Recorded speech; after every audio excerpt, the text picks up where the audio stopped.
Yes.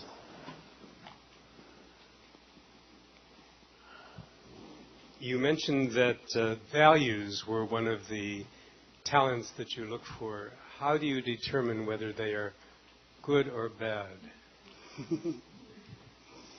That's a very good question. At the end of the day, it's a judgment call. And that's why when we do our selection process, we don't do it just based on paper.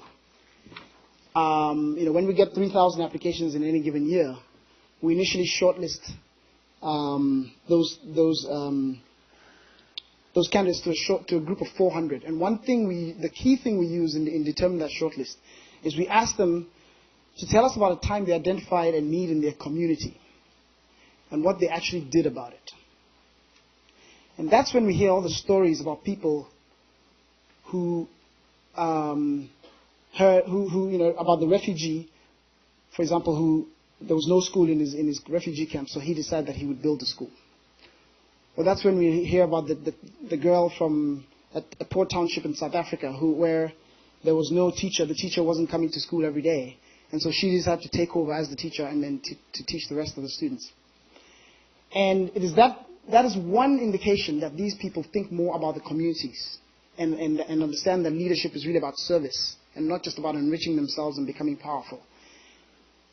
And then when we shortlist them, we invite them all to a selection weekend where we meet them. And we invite other leaders from the country to join us in a panel to observe and interact with them over an entire weekend, getting to know them, getting to understand their passions, their values, what they believe in. And we also try to,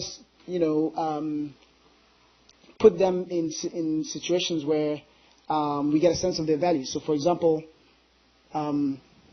we give them an exercise called Sailing to New Lands, where we tell them that they're the captain of a ship. And they live on an island which has 25 people. But it doesn't have resources to keep that whole island alive. And so they need to set sail to a new island to create a great society. But the ship that they're leaving on can only take 20 people. And they're the captain of the ship, and they need to decide who goes on that ship.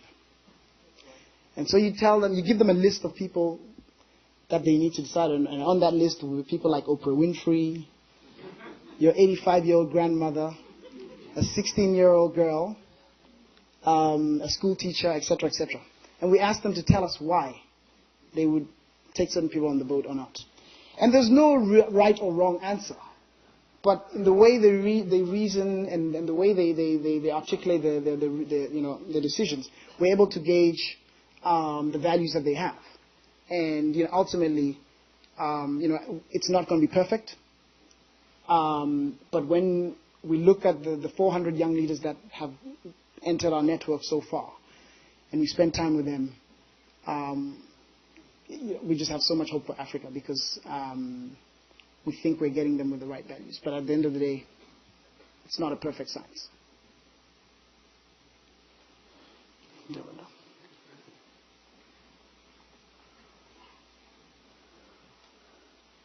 So, Fred, first of all, congratulations on the extraordinary work that you and Chris and the rest of the team are doing. It is truly inspiring.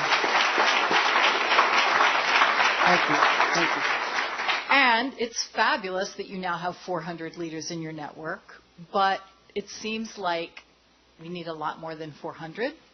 So I'm wondering what your plans are for scaling the capacity of the African Leadership Academy, and what are the impediments to doing that?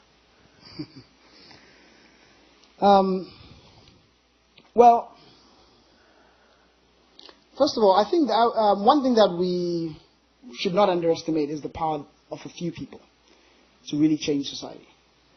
One of my favorite quotes is from Margaret Mead that says that never underestimate what a few good people can do to change the world.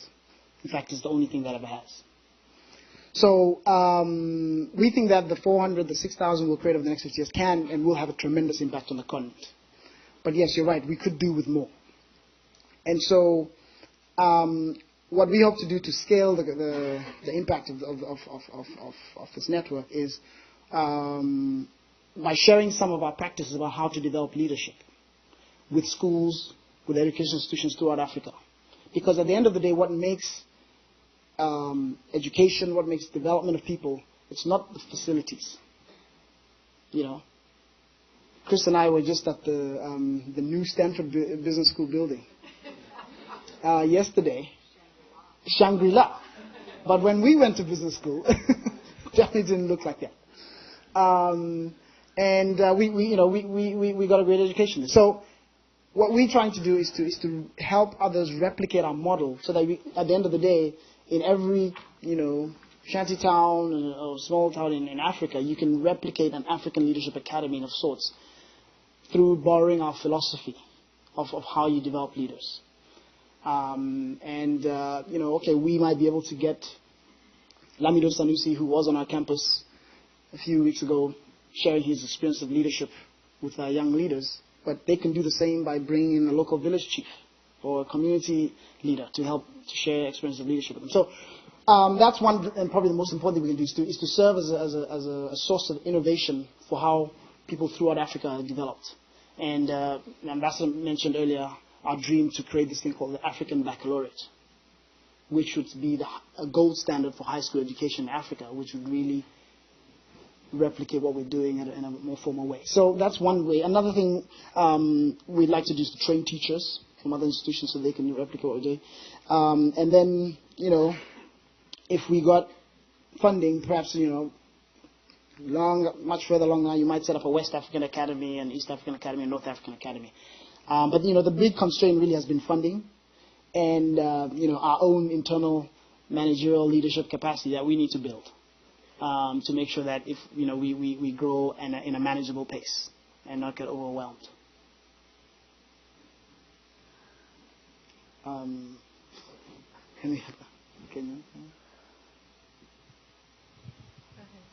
Yes, thank you. That was very, very good. My concern is when it comes to technological leadership, like say in the case of William, I understand it's a little bit easier to implement. But you did also talk about political leadership. But in order to do that, you must get the mandate of the people. You cannot impose yourself and convince them that you are the right leader for them and that you are the person who's going to make a change. So how are you teaching them to be able to sell themselves? So that, because our people don't always believe that the right person is actually the right person. Could have been a question for you. Yes, that's a very good point. So your question, if I understand correctly, is how do we get them to sell themselves to the people so that they can become leaders? Is that correct? At the end of the day, I believe that like you said, you can't force people to follow you. As a leader, you can't force people. So all we can do really is to help them to become the best leaders that they can be. And yes, we do. I think through the networks that we also plug them into, enable them to get access to folks who can help them, whether it's, if someone was to get into political power, for example, what we're trying to do is create an ecosystem around them where they could be connected with the right partners who maybe, have real influence in the media, who can help them with financial backing, who can really help them to take the potential that they have and market it effectively to the people. And also, at the end of the day, it's going to be based on the relationships that they establish and the credibility that they establish through small steps that they take that allow them to go into bigger and bigger things later on. So, for example, I know you're from Kenya. We have a young man who graduated from the academy last year, and a young woman, Tabitha Tongoi. And both of them are doing exceptional things, working in the grassroots. One in the slum areas, Tabitha in Nairobi, and another one in rural Kenya. So what Eddie is doing is, because of the election violence that took place in Kenya in 2007, he saw how ethnic rivalries can really lead to a lot of bloodshed. So he started a peace initiative called the White Fingers Peace Initiative. And he's been going around and building a constituency amongst young Kenyans from different ethnic backgrounds and bringing them together and holds these conferences and gets them to think about how they can work together as one nation. And I saw him last week at the World Economic Forum in Cape Town, where 7 of our kids have been invited. And Eddie was telling me that through his programs, he's already touched 200,000 young people in Kenya. And he's built his own non-profit organization. Tabitha was telling me about how he's inviting her to join his board of directors. And I can tell you that he's building a constituency which are young people now, but if he keeps going at the rate he's going, he has the potential to one day become the president of Kenya. Because, I mean, look at what happened in Egypt. It was young people who took over the country. So that is one example, and there are many, many more that I can tell you. Probably need to wrap up.